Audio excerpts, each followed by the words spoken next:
Great news, everybody. In fact, this is wonderful news for the United States.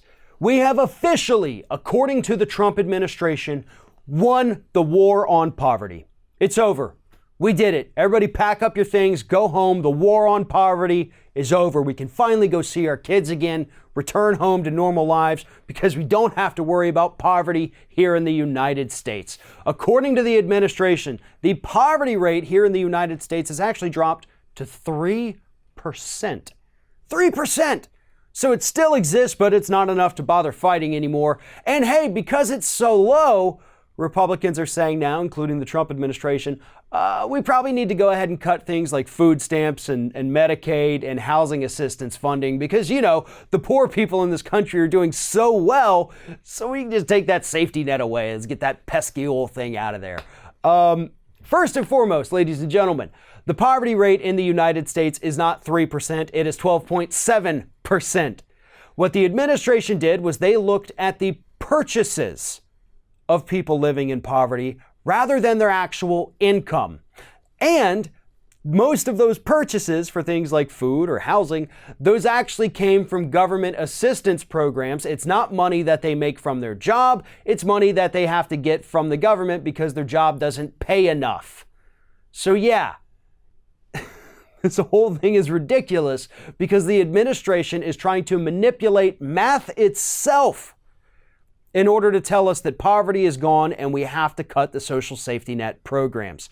They did the same thing just a couple weeks ago at the UN when the UN said, hey, you've got about 18 million people in your country living in not just poverty, but extreme poverty. The administration said, no, we don't. We've got less than 250,000, so it doesn't even exist here. But they did the same thing.